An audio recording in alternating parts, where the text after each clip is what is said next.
Assalamualaikum warahmatullahi wabarakatuh. Waalaikumsalam. Bismillahirrahmanirrahim. Alhamdulillah alladzi faqqahana wa lisuluki syar'ihi nabbahana 'allamana subhanahu bil qalam fadlan wa mannan minhu ma lam na'lam. Wa hassana bi afdalil adyan al-islam wa sunnatil ghada'i wal qur'an. Allahumma shalli wa sallim ala sayyidina Muhammad wa ala alihi wa sahbihi wa sallam.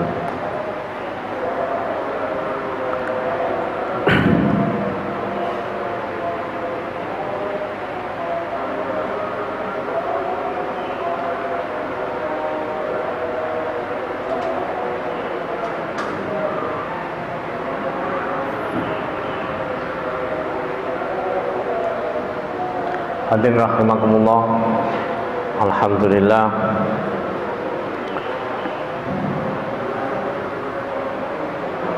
kita hari ini hari yang ke-18. Artinya kemarin adalah malam ke-17 yang biasa kita mengadakan peringatan Nuzulul Quran. Karena itu di kesempatan ini ya kita cerita tentang Al-Quran sajalah. Tetap tentang sirah nabawiyah, tentang sejarah Nabi SAW. Tapi kali ini kita ke sejarah Al-Quran. A'udzubillahi minasyaitonir rajim. Bismillahirrahmanirrahim. Syahrul Ramadhan alladzi unzila fihi al-Qur'an hudan lin-nasi wa bayyinatin minal huda wal furqan. Faman syahida minkum asy-syahra falyasum. Faman kana maridan aw 'ala safarin fa iddatun min ayyamin ukhra. Yuridullahu bikumul yusra wa la yuridu bikumul 'usra wa litukmilul iddata wa litukabbiru 'ala ma hadakum wa la'allakum tashkurun. Wa qala aidan a'udzu billahi minasyaitonir rajim. Bismillahirrahmanirrahim. Inna anzalnahu fi lailatul qadr. Wa ma adraka ma lailatul qadr. Lailatul qadri khairum min alfi syahr. Tanazzalul malaikatu war ruhu fiha bi rabbihim min kulli amr. Salamun hiya hatta matla'il fajr. Berdasarkan ayat-ayat Al-Qur'an sudah jelas bahwa Al-Quran itu diturunkan di bulan Ramadan. Syahrul Ramadhan alladzi unzila fihil Quran. Bulan Ramadan adalah bulan di mana di dalamnya diturunkan Al-Quran. Kemudian di surah Lailatul Qadar, Al-Qadar juga disebutkan inna anzalnahu fi Lailatul Qadar. Sesungguhnya kami menurunkannya di malam Lailatul Qadar. Wa ma adraka ma Lailatul Qadar. Tahukah kalian apa itu Lailatul Qadar? Lailatul Qadri khairum min alfi syahr. Itu malam yang lebih baik daripada 1000 bulan. Juga di dalam hadis Nabi sallallahu alaihi wasallam ketika beliau berkata, Ayuhan nas, qad ja'akum syahrul mubarak. Wahai para manusia, telah datang kepada kalian bulan yang penuh keberkahan, yang di dalamnya dibuka pintu-pintu surga.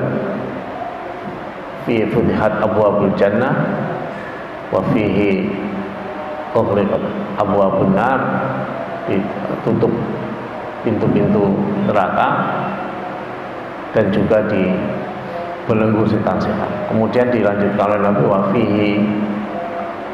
fihi lailatun khairun min alfi syahrin. Di dalamnya ada satu malam yang lebih baik daripada 1000 bulan.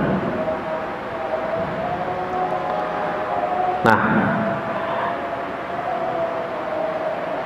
yang dipertanyaan adalah kalau memang Al-Quran diturunkan di malam Lailatul Qadar, kenapa diperingatinya 17 Ramadan? Padahal malam Lailatul Qadar itu adanya di 10 hari terakhir dari bulan Ramadan.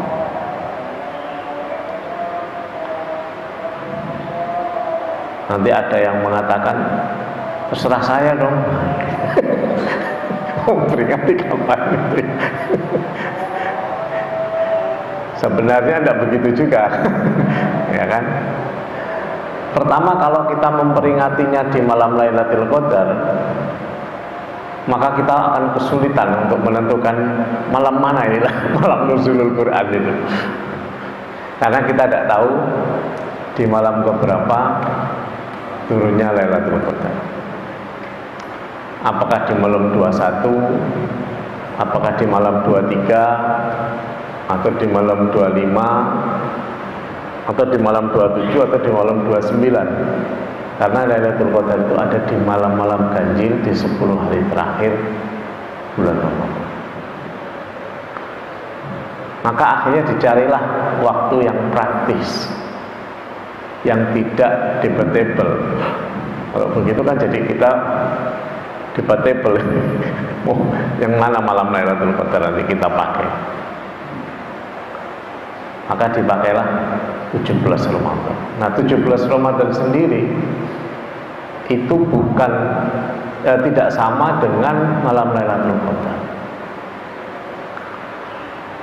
Tetapi masyhur bahwa Nabi SAW menerima wahyu yang pertama itu di malam 17 Ramadan, yaitu ketika beliau ada di Gua Hira.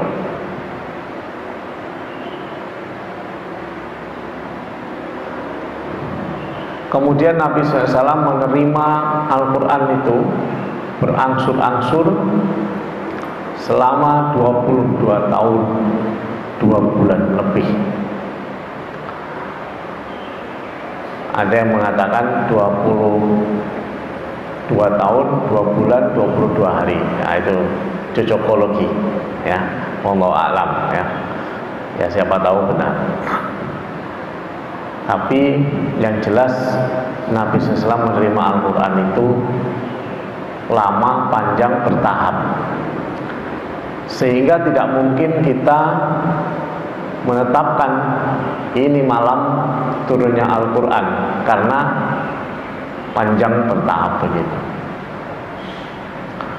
Maka dipilihlah malam pertama kali Nabi SAW menerima wahyu yang pertama, yaitu perintah Iqra, bacalah, Iqra bismi rabbikal ladzi khalaq. Nah, itu masyhur terjadinya di malam 17 Ramadan.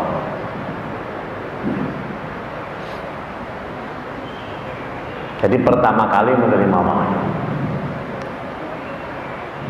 Adapun malam Lailatul Qadar itu peristiwanya lebih agung lagi.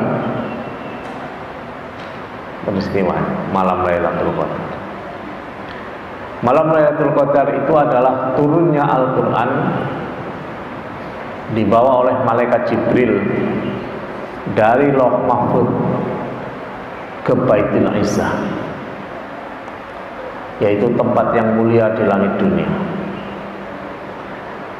Jadi berarti ada 2 peristiwa, yakni yang pertama turunnya Al-Quran di bawah malaikat Jibril dari Lauh Mahfuz ke dunia, ke langit dunia, dan peristiwa turunnya malaikat Jibril menyampaikan wahyu pertama kepada Nabi Muhammad SAW. Itu 2 peristiwa yang berbeda. Yang pertama, yakni malaikat Jibril membawa Al-Quran dari Lauh Mahfuz ke Baitul Izzah, itu terjadi di malam Lailatul Qadar. Ibnu Abbas berpendapat bahwa malaikat Jibril membawanya secara bertahap setiap tahun, setiap malam Lailatul Qadar, selama 23 tahun. Nah, sedangkan wahyu pertama yang disampaikan oleh malaikat Jibril kepada Nabi SAW itu disampaikannya pada malam 17 Ramadan, yaitu Iqra. Jadi ada dua peristiwa yang berbeda. Yang satu berkaitan dengan dibawanya Al-Quran oleh malaikat Jibril dari Lauh Mahfuz ke Baitul Izzah. Yang satu itu terjadi di Lailatul Qadar. Kemudian yang satu adalah malaikat Jibril menyampaikan wahyu pertama kepada Nabi Muhammad.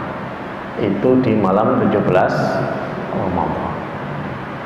Nah, kalau malam Lailatul Qadar kita harus mencari pada malam-malam ganjil di 10 hari terakhir Ramadan. Kalau malam 17 Ramadan tidak perlu nyari-nyari, 17 Ramadan sudah jelas, tanggalnya sudah jelas. Disitulah diperingati nuzulul Quran.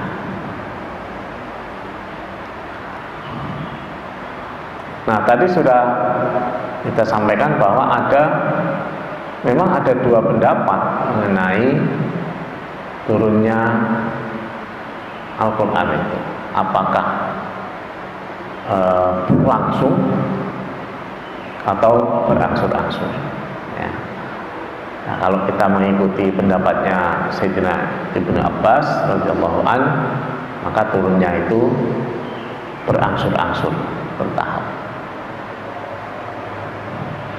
Kemudian Nabi SAW ini diberi keistimewaan oleh Allah Subhanahu wa Ta'ala, karena memang beliau disiapkan sejak kecil untuk menjadi nabi.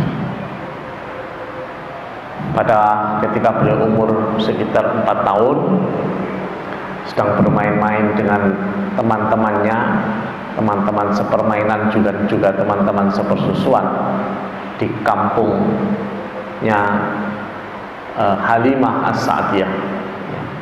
Tapi waktu itu mereka bermainnya agak jauh dari kampung, maka datanglah malaikat yang membuat anak-anak yang lain itu lari semua karena takut melihat ada makhluk datang mukanya bercahaya.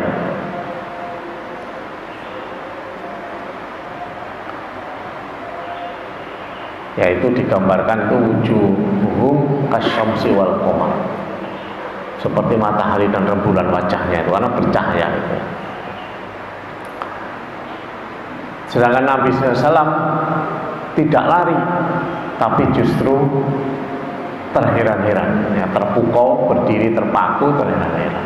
Kemudian beliau dibaringkan pelan-pelan, kemudian dibedah dadanya, kemudian dibuang bagian setannya, dibuang bagian yang biasa diganggu oleh setan itu, kemudian ditanamkan di dalamnya tidak hanya kebersihan hati dibersihkan, tidak hanya dibersihkan, tapi juga ditanamkan di dalamnya haris, sifat haris, kemudian ilmu, hikmah, semua ditanam dan juga keutamaan dan keridhaan ditanamkan di batinnya Nabi SAW sejak beliau masih kecil, sehingga beliau itu menghafal semua wahyu yang disampaikan kepadanya dengan sangat mudah. Dan malaikat Jibril bukan hanya membacakan atau menanamkan wahyu itu ke dalam qalbu Nabi SAW, tetapi juga secara berkala meminta kepada Nabi SAW untuk membacanya, disimak oleh malaikat Jibril. Apa kalau bahasa sekarang didrill, ya, didrill, disimak, beliau membaca. Nah, metode yang sama diterapkan oleh Rasulullah SAW kepada para sahabatnya. Para sahabat penghafal Al-Quran itu secara berkala juga talaki, setoran kepada Nabi SAW, disimak oleh Nabi SAW. Begitulah Al-Quran itu dijaga oleh Allah Subhanahu wa Ta'ala. Nah, Al-Quran sendiri bisa masuk dan tertanam kepada batin Rasulullah SAW, karena beliau punya batin yang sudah disiapkan tadi, sangat kuat untuk menampung Al-Quran. Dan hanya jiwa manusia yang bersih dan kuatlah yang bisa menampung isi dari Al-Quran. Allah Subhanahu wa ta'ala memberikan perumpamaan, seandainya Al-Quran ini tidak ditanggung oleh manusia, apa yang akan terjadi? Inna aradnal amanata 'alas samawati wal ard wal jibal fa abaina ayyahmilnaha asfaqna minha wa hamalal insan. Sesungguhnya amanah keagamaan sudah pernah kami tawarkan kepada langit, kepada bumi, kepada gunung-gunung. Tapi mereka menolaknya, mereka tidak berani menanggungnya. Tapi kemudian ditanggung oleh manusia. Di surah Al-Hasyr disebutkan, lau anzalna hadzal Qur'an ala jabalin la ra'aitahu khashi'an mutasaddian min khasyatillah. Seandainya kami turunkan Al-Quran di atas gunung, la ra'aitahu khashi'an mutasaddian min khasyatillah, maka kamu akan melihat gunung itu takut kemudian hancur berkeping-keping karena takut kepada.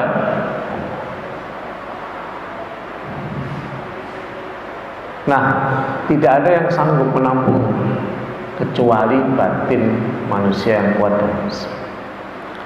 Nah, salah satu cara untuk memperkuat batin manusia itu adalah puasa.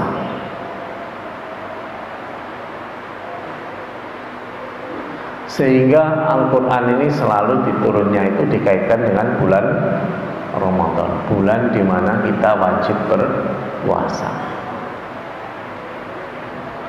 Itu bukan kebetulan, memang ada skenario-nya begitu.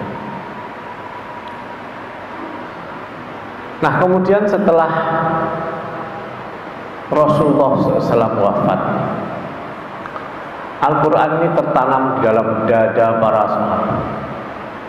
Ini adalah ciri dari umatnya Nabi Muhammad yang tertulis di dalam kitab-kitab suci orang-orang terdahulu.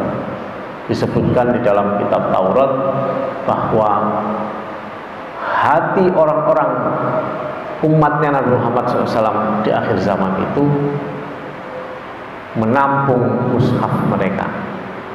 Qulubuhum mashafifu, hati mereka itu mampu menampung. Artinya apa? Menghafal Al-Quran.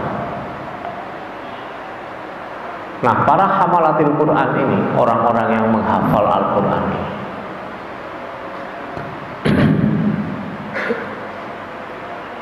jadi sebenarnya penghafal Al-Quran itu sebutannya adalah hamalatul Quran atau hamilul Quran, orang yang menampung, membawa Al-Quran,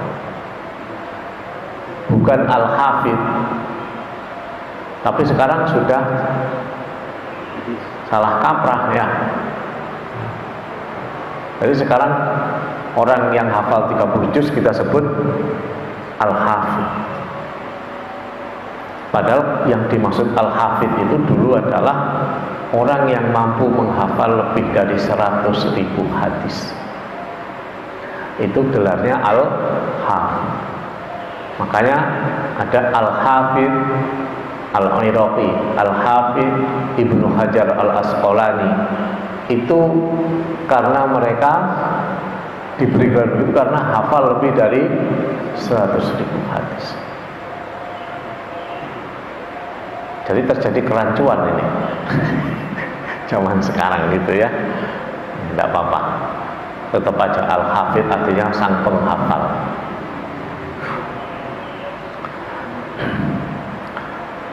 Nah, jumlah hamalatil Quran atau orang-orang yang menghafal Al-Quran di masa sahabat itu banyak sekali. Ini menyusut terutama karena terjadinya peperangan yang dialami oleh para sahabat. Di antaranya perang Yamamah. Di dalam perang Yamamah, yakni perang memerangi para orang-orang yang mengaku nabi palsu, orang mengaku sebagai nabi setelah Nabi SAW, itu ada lebih dari 70 penghafal Al-Quran yang wafat di peperangan tersebut. Melihat situasi itu, maka Sayyidina Umar bin Khattab merasa khawatir. Kemudian beliau mendatangi Sayyidina Abu Bakar As-Siddiq. Mendatangi Sayyidina Abu Bakar As-Siddiq, minta agar beliau membuat satu proyek membukukan Al-Quran. Kumpulkanlah Al-Quran di dalam satu mushaf.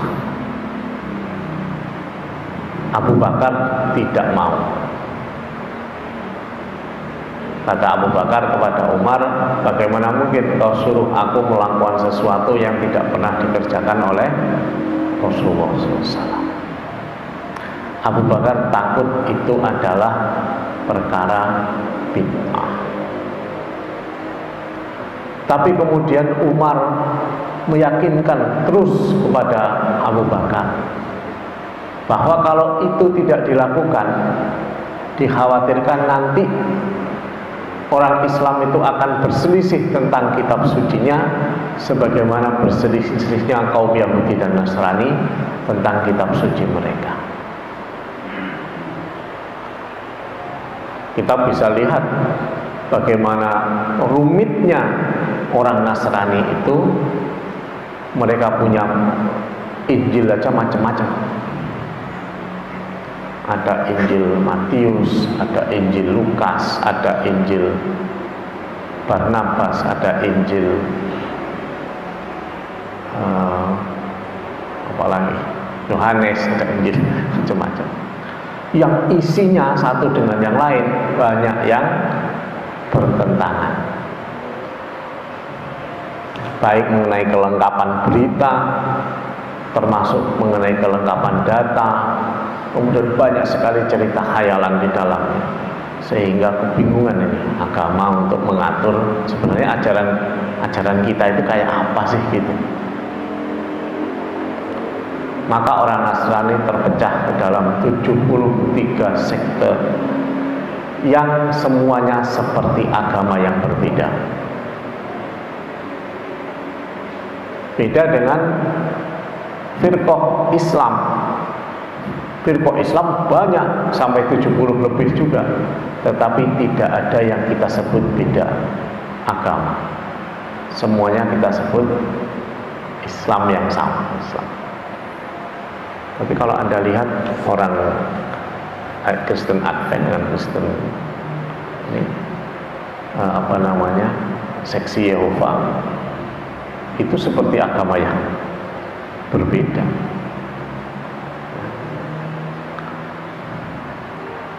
Kadang-kadang gereja tidak bisa dipakai bareng-bareng. Ada yang bisa dipakai bareng-bareng, ada yang tidak. Kalau masjid mah silahkan pakai saja. Nah, ini bedanya kok. Firqah dalam Islam itu tetap Islam ini. Nah, kekhawatiran dari Sayyidina Umar itu kemudian menyadarkan Abu Bakar. Allah kemudian membuka hati Sayyidina Abu Bakar As-Siddiq dan menerima pendapat dari Umar. Memang betul bahwa mengumpulkan Al-Quran dalam satu mushaf itu bid'ah, tetapi ini baik, sehingga dikenal dengan nama bid'ah hasanah atau bid'ah yang baik. Sebab Umar mengatakan, wallahi ini baik, demi Allah ini baik. Kemudian Abu Bakar dan Umar memanggil Zaid bin Sabit dan meminta Zaid untuk memimpin proyek pengumpulan Al-Quran dalam satu mushaf. Zaid sebagai penulis wahyu yang utama. Beliau bukan yang pertama, tetapi beliau yang paling banyak menulis wahyu. Penulis wahyu itu banyak, Bapak-bapak, Ibu-ibu sekalian.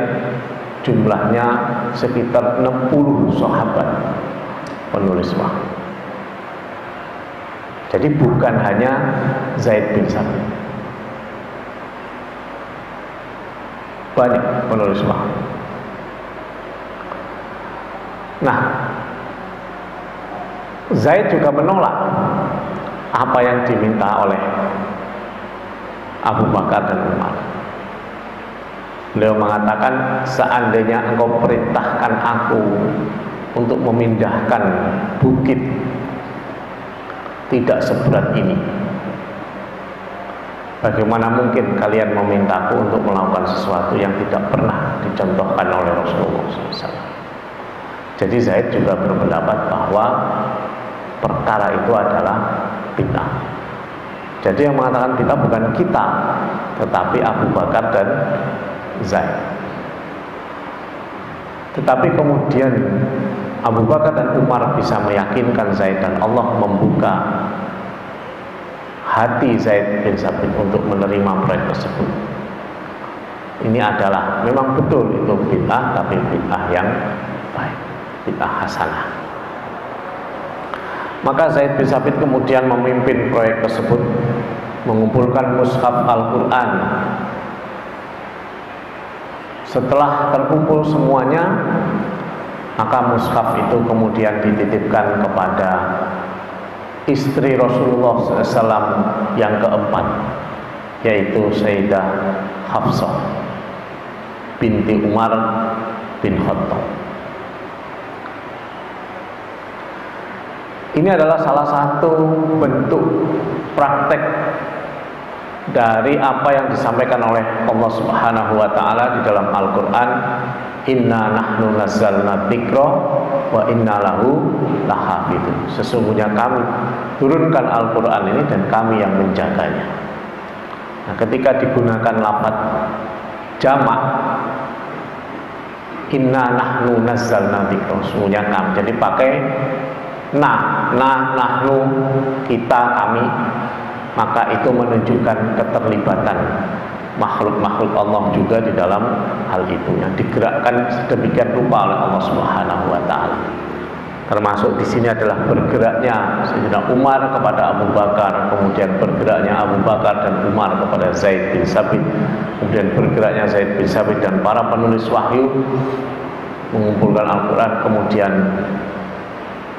sampai kepada dititipkan kepada Sayyidah Hafsah binti Umar. Nah, Hafsah binti Umar, mengapa Hafsah? Tidak lain adalah karena beliau ini istri Nabi yang paling terpelajar, yang sudah belajar baca tulis sejak masih kecil. Itulah mengapa mushaf itu dititipkan kepada Hafsah.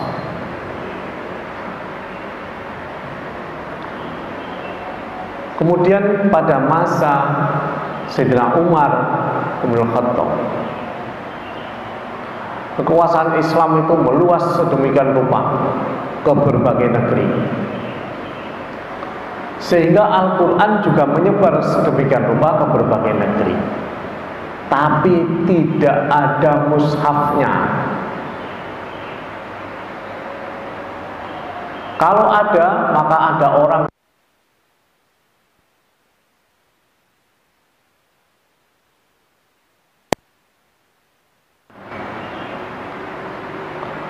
mulailah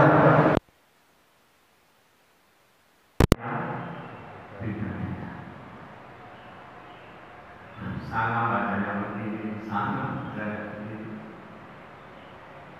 karena negeri Islam telah meluas dan tidak semua orang bisa menjadi guru Al-Quran.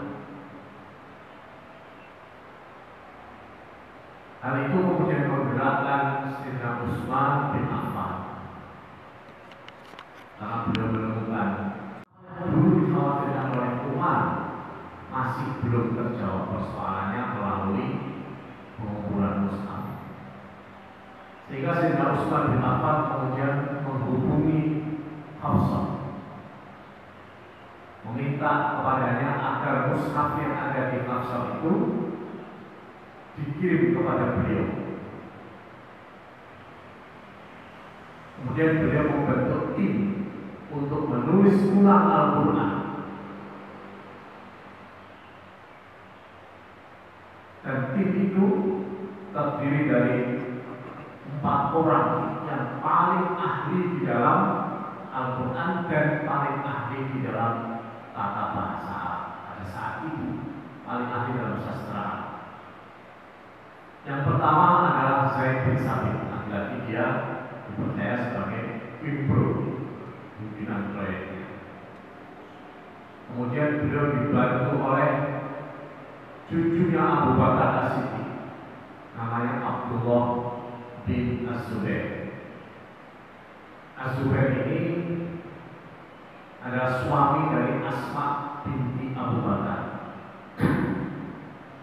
Mereka punya anak namanya Abdullah bin Zubair. Nah, Abdullah ini berarti cucunya Abu Bakar, ya kan? Nah, ini ahli di bidang Al-Quran, ini pewaris ilmu dari kami. Kemudian yang kedua adalah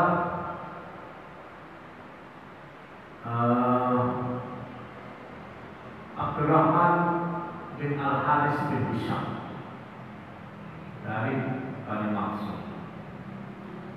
Ini juga orang yang paling ahli di dalam sastra bahasa. Kemudian dibantu oleh Sa'id bin Al-Ash. Ini juga orang yang paling mahir sastra bahasa. Kemudian ada 2 orang lagi yang bekerjanya tidak full time, freelance mungkin. 2 orang lagi. Yang pertama adalah Abdullah bin Abbas, yang beliau terkenal ahli tafsir Al-Quran, bahkan bergelar Tarjumanul Quran. Abdullah bin Abbas ini sepupunya Nabi, dan yang pada waktu masih kecil didoakan oleh Nabi, Allahumma faqihu fid-din wa 'allimhu at-ta'wil. Ya Allah, pandaikan dia dalam bidang agama dan alimkan dia dalam tafsir dan ta'wil. Kemudian yang keenam itu adalah Abdullah bin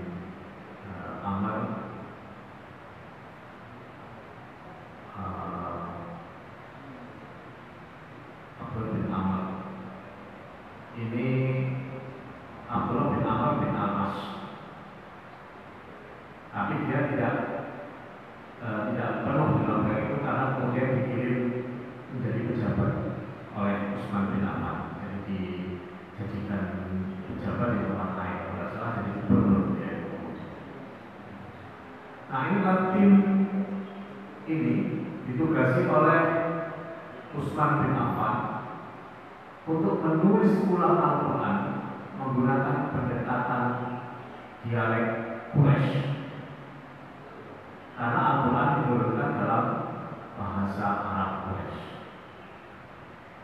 Beliau berpesan kepada tim tersebut, apabila ada perbedaan pendapat di antara mereka tentang bagaimana cara menuliskannya, maka kembalikanlah kepada dialek Quraisy. Begitu pesan dari Utsman bin Affan. Kemudian Al-Quran ini berhasil disusun ulang, dicetak dengan standar penulisan. Jadi standarnya nanti nulisnya begini. Dan dengan standar itulah Al-Quran ditulis. Karena itu kemudian standar penulisan Al-Quran ini kita kenal dengan nama Rasm Utsmani. Kenapa disebut Rasm Utsmani? Karena ditetapkan oleh Khalifah Utsman bin Affan. Sehingga mushaf yang kita baca sekarang itu, mushaf Al-Quran yang kita baca sekarang, dikenal juga dengan nama mushaf Utsman, karena dasarnya adalah standar penulisan di masa Utsman. Nah, proses Utsman ini ada ilmunya. Tidak boleh orang tulis Quran itu sembarangan, ditulis sembarangan saja, tidak bisa. Ada standar penulisan, karena ada rahasia di dalam cara menuliskan Al-Quran. Yang rahasia itu kemudian membuat struktur bangunan dari Al-Quran itu menjadi rapi. Contohnya, contoh standar tulisan Bismillahirrahmanirrahim. Kalau kita tulis dengan model bahasa Arab biasa, maka setelah huruf ba itu adalah huruf alif, karena itu adalah Bismillah. Bismillah berarti ba, alif, sin, mim. Alifnya tetap ditulis ba, alif, kemudian sin. Begitu bahasa Arab biasa menuliskan begitu. Biasanya Iqra bismi rabbikal ladzi khalaq. Atau kalau orang Arab menulis bismika itu ada alif. Tapi ketika tulisan Bismillahirrahmanirrahim itu tidak ada alif. Nah, ini adalah Utsman. Contohnya dan itu ada rahasia. Seandainya ada tambahan alif di situ, maka jumlah huruf Bismillahirrahmanirrahim itu akan menjadi 20, dan itu tidak cocok dengan bangunan Al-Quran, karena bangunan Al-Quran itu 19, sehingga jumlah huruf ba sampai mim itu jumlahnya adalah 19, persis dengan jumlah seluruh Bismillahirrahmanirrahim di dalam Al-Quran itu jumlahnya adalah 114, yang kalau dibagi 19 hasilnya bulan 6.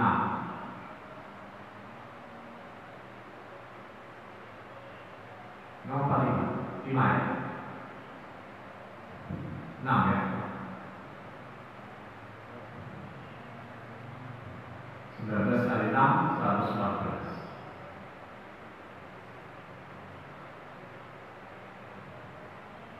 Itulah juga mengapa di surah Al-Baqarah tidak ada Bismillahirrahmanirrahim.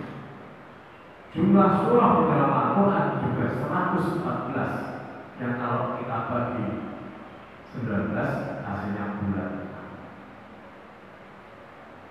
Nah, mengapa di surah At-Taubah tidak ada Bismillahirrahmanirrahim? Karena di surah An-Nahl,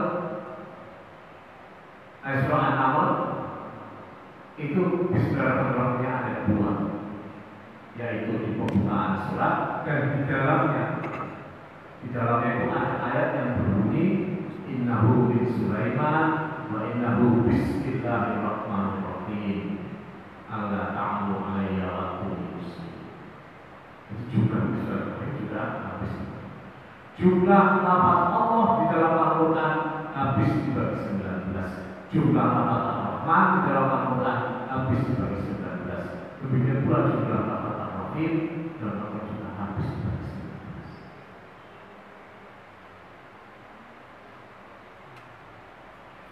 Nah, ini rahasia yang ada di dalam, yang matematika ini bukan sesuatu yang kebetulan, tetapi sesuatu yang dikehendaki oleh Allah Subhanahu. Kemudian setelah mushaf itu terbukukan, maka Sayyidina Utsman memerintahkan kepada seluruh gubernur agar mereka mengumpulkan mushaf di seluruh negeri, dan semua mushaf di seluruh negeri itu wajib dimusnahkan dengan cara dibakar. Yang tidak terstandar itu harus dibakar semua. Kemudian mushaf yang sudah terstandar ini dicetak menjadi 8. Mushaf yang asli dikembalikan kepada Hafsah. Kemudian yang 8 itu dikirim ke Satu dikirim ke Mekah, satu dikirim ke Basra, satu dikirim ke Yaman, satu dikirim ke Bahrain, satu dikirim ke Kufah, satu lagi dikirim ke mana gitu ya, ke Syam. Yang dua tinggal di Madinah. Dan dari dasar kitab mushaf yang dikirim ini kemudian dicetak atau dibuat mushaf yang lain. Tapi belum dicetak. Jadi disalin, tapi dasarnya itu, sehingga semuanya menjadi terstandar. Karena Al-Quran itu pertama kali dicetak itu di negeri Jerman yang pakai persenan di Jerman. Jadi bukan di negeri Islam, tapi di Jerman pakai mesin persenan. Tapi kalau yang disalin tulis itu banyak. Nah itulah perwujudan dari Inna Nahnu Nazzalna Dzikra Inna Lahu Lahafidz. Sungguhnya kami yang menurunkan Al-Quran dan kami yang menjaga. Apakah penjagaan itu selesai di situ? Tidak, masih ada kelanjutan. Ketika saya bilang Muawiyah bin Abi Sufyan, salah satu penulis wahyu, menjadi khalifah pertama dari dinasti Umayyah. Suatu ketika beliau memanggil anak dari gubernur Basra. Ngobrollah dia dengan anak dari gubernur Basra. Di tengah ngobrol itu, setelah selesai ngobrol, Muawiyah itu berkirim pesan kepada gubernur Basra. Coba kamu cek bagaimana cara orang-orang Basra membaca Al-Quran. Mengapa Muawiyah memerintahkan seperti itu kepada gubernur Basra? Setelah dia berbicara dengan anaknya, jawabannya adalah karena dia merasa bahasa Arab anaknya gubernur Basra itu kacau balau. Sementara beliau sudah terbiasa berbahasa Arab dengan standar sastra yang ini kok anaknya gubernur ini ngomongnya mulai ke asing-asingan.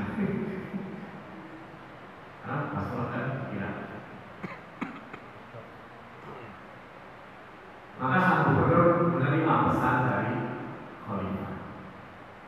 Kemudian dia memanggil seorang ahli tata bahasa Arab, namanya Abul Aswad Ad-Du'ali. Coba kamu buat tanda baca Al-Quran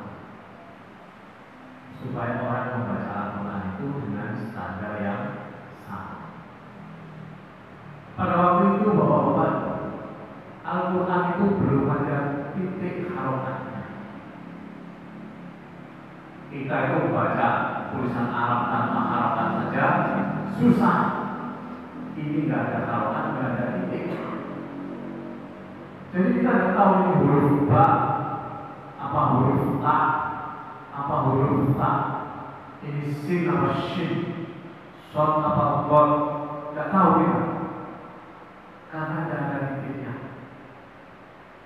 Coba bayangkan susahnya baca Al-Quran.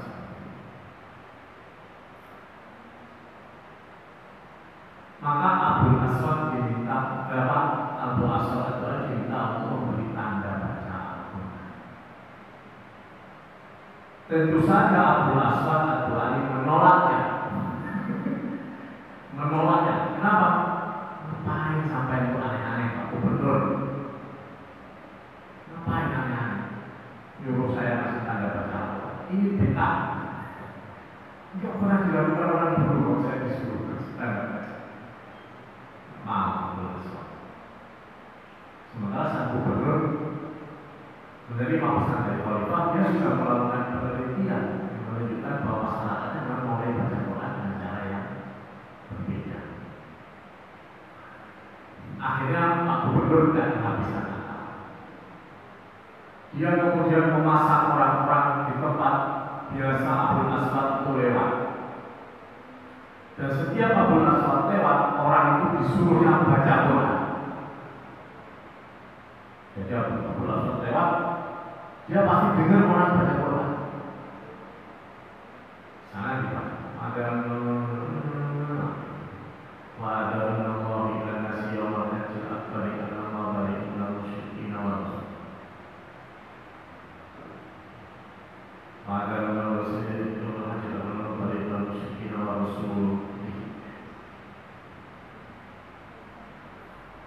Nah, setelah mendengar dua orang cara baca berbeda, Abul Aswad kaget. Kacau ini kalau begini. Kalau Allah berlepas diri, Allah dan Rasulnya berlepas diri dari orang-orang musyrik, itu benar.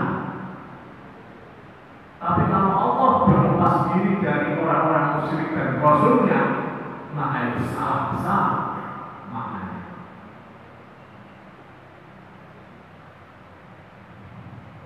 Wah, ini kalau orang Arab masih bisa dia baca seperti itu.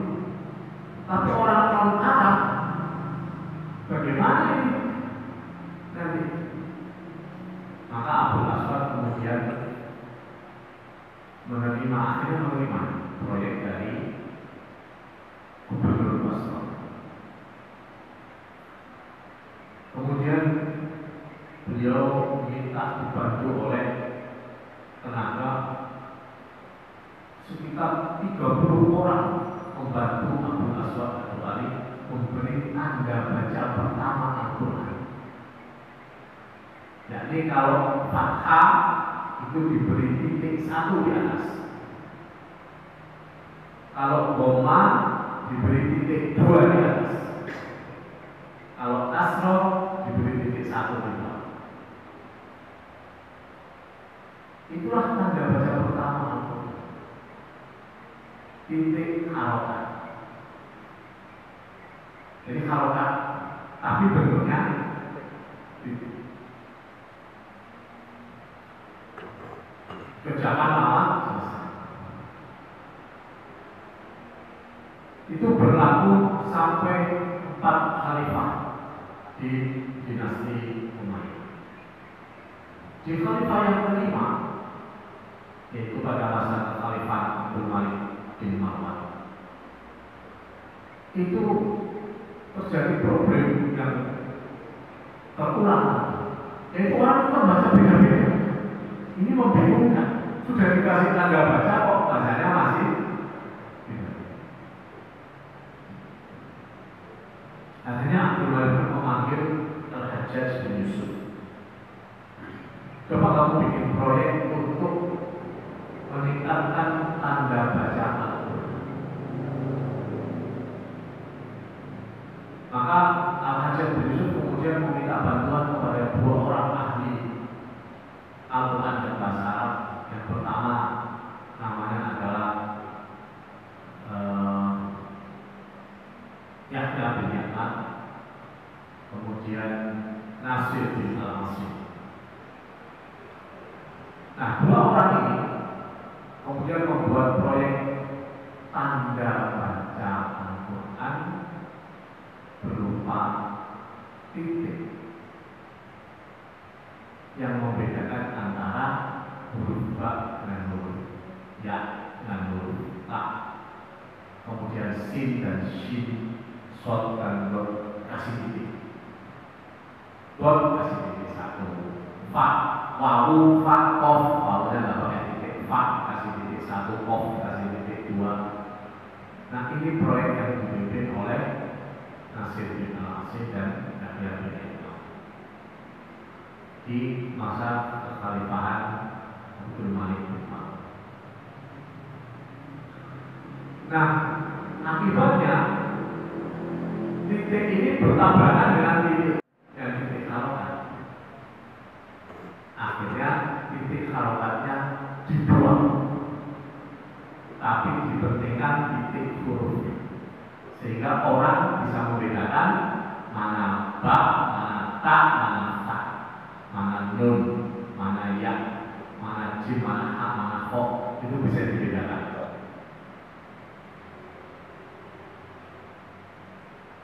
Apakah problemnya berhenti sampai di situ? Ternyata tidak. Karena apa? Karena umat Islam sudah lebih banyak berinteraksi dengan orang-orang ajam. Orang ajam itu orang-orang non-Arab. Sudah menyebar kemana-mana, sampai ke negeri Cina, sampai ke bahkan mungkin sampai ke Indonesia, sampai ke Afrika, sampai ke Eropa. Maka tidak di masa dinasti Abbasiyah, sudah ganti dinasti itu, diadakan proyek memberikan tanda baca Al-Quran yang lebih lengkap lagi. Kalau tadi titik hurufnya sudah ada, sekarang harokatnya ada. Tapi tidak bisa lagi pakai titik, karena kalau pakai titik nanti tabrakan dengan titik huruf, sehingga dipakai garis, garis fathah, garis kasro, kemudian ada lumayan juga mungkin sedikit gitu, kemudian ada sukun. Nah, proyek ini dikerjakan oleh Khalil bin Ahmad Al-Farabi. Khalil bin Ahmad Al-Farabi ini juga ahli tata bahasa. Beliau adalah murid dari Imam Syibawi. Imam Syibawi ini adalah maha guru tata bahasa, maha guru nahwu. Jadi semua orang belajar nahwu shorof itu asal muasalnya dari Imam Syibawi. Imam Syibawi punya murid yang hebat-hebat, yang semuanya menurunkan kitab-kitab tata bahasa yang luar biasa. Kemudian setelah itu lengkaplah bahkan kemudian Al-Quran dilengkapi bukan hanya dengan harokat, tetapi juga dengan tanda juz yang tadinya tidak ada pembagian 30 juz. Tandanya apa? Tapi kemudian diberi tanda juz. Kemudian ruku, kemudian setengah, mana satu juz, mana setengah juz, mana setengah Al-Quran. Itu ada semua akhirnya. Sehingga seperti sekarang ini kita kalau Al-Quran itu tandanya banyak banget, yang tadinya tidak bisa. Nah, tujuannya adalah supaya orang tidak salah dalam membaca Al-Quran, tidak berbeda-beda. Ini kita bedakan dengan qiraah sebelah. Qiraah sebelah itu mutawatir. Mutawatir itu artinya apa? Riwayatnya banyak. Dan itu bukan perbedaan cara membaca, itu perbedaan qiraah. Perbedaan cara membaca, tapi bukan karena salah. Seperti tadi orang salah bahaya. Mestinya koma jadi kasro, mestinya subjek jadi objek, kan salah. Ya kan? Kalau mestinya kaf dibaca kof, wah salah besar. Hati-hati. Hamzah dibaca ain, wah bisa salah besar.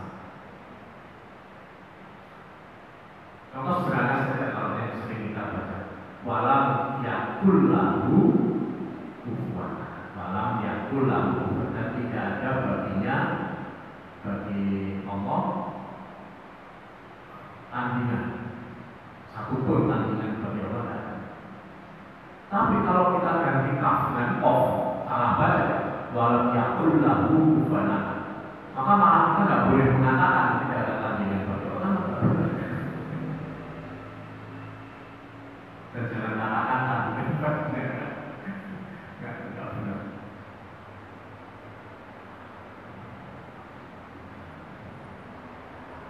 Nah, ini contohnya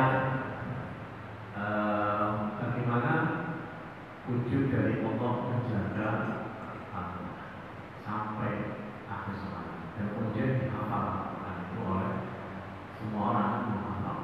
Hanya ribuan, bahkan jutaan, bahkan ini dari kitab yang paling banyak dihafal. Tidak ada kitab yang paling banyak dihafal kecuali Al-Quran. Ya. Karena kalau orang agama lain menghafal kitab sucinya, bisa jadi kaget mereka. Kok kitab suci saya mengatakan begini, kok ajarannya beda?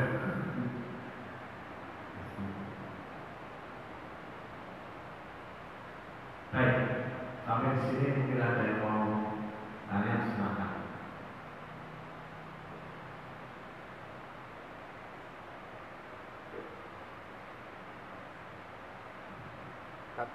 Ya. Yang tadi mengatakan Al-Quran diturunkan dari Lauhul Mahfuz ke langit dunia, itu berapa lama? Maksudnya jarak waktu turun malaikat, apakah?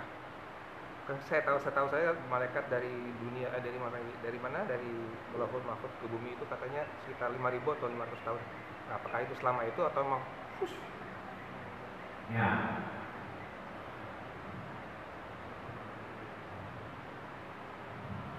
Ya, berapa lama ya nggak tahu. Bisa dari semalam saja. Karena kan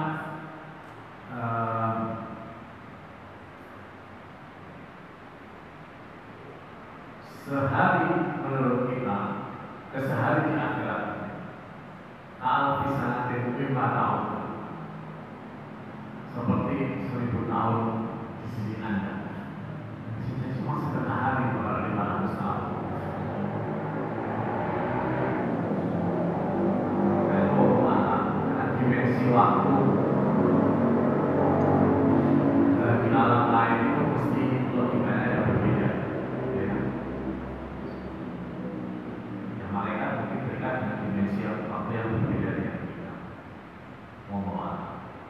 Tapi itu diceritakan oleh Sayyidina Ibnu Abbas, itu terjadinya di malam Lailatul.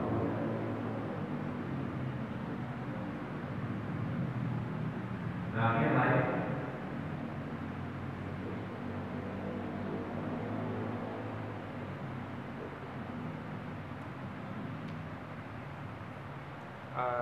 Ini contoh tapi yang perbedaan harakat atau titik. Pernah nggak sih kejadian kayak baca surat Al-Kafirun, antumnya itu dibaca semacam, mungkin karena itu kali ya, antum jadi apnum apa gimana, makanya salah satu dikasih titiknya seperti itu. Iya. Seperti itu. Ya mungkin. Seperti kalau kita apa ya, misalnya tulisan apa yang mungkin harus dicari dulu itu, dicoba dulu.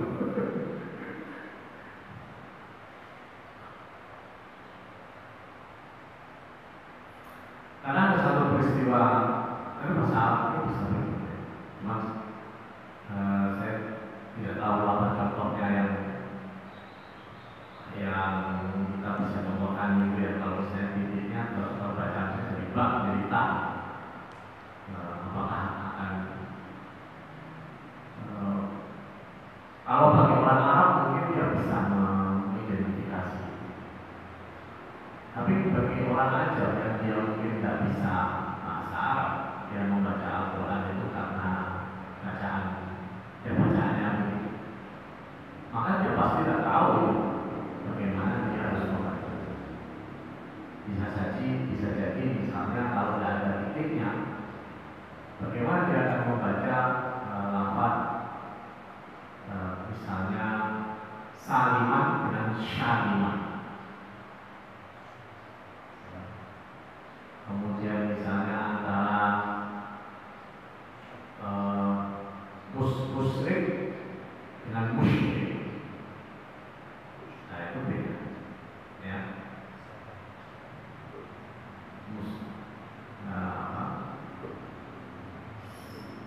Sakel, syukur, asyukur, pakai shin, itu artinya syukur. kalau pakai SIM itu artinya mabuk. Apa ya Pak? Nah, seperti ini.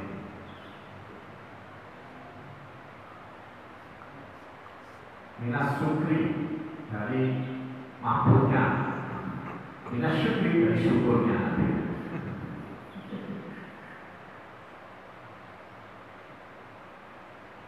Atau min syukri atau min sakri, satunya min syukri. Pakai sih. Nah ini contohnya.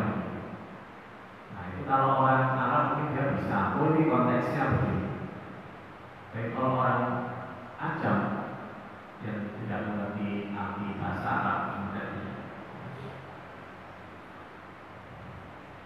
makanya ada orang Indonesia pergi Arab di Ajam ngomong bahasa Arab, saya nggak bisa bahasa Arab, gitu kan? Habis itu suruh mimpin doa bisa ya, ada apa soalnya, ya kan? Robbana atina fid dunya hasanah dan sebagainya. Selesai doa, waktu orang Indonesia itu pada rendah hati. Buktinya bisa bahasa Arab itu, tapi namanya nggak bisa. Padahal doanya dia hafal. Ya seperti itu. Kalau Arab Melayu sendiri gimana Tad? Yang menciptakan Arab Melayu? Kalau Melayu kan itu tulisan Arab dari bahasa Melayu. Ya maksudnya yang membuat itu siapa? Tidak tahu siapa yang pertama kali mulai.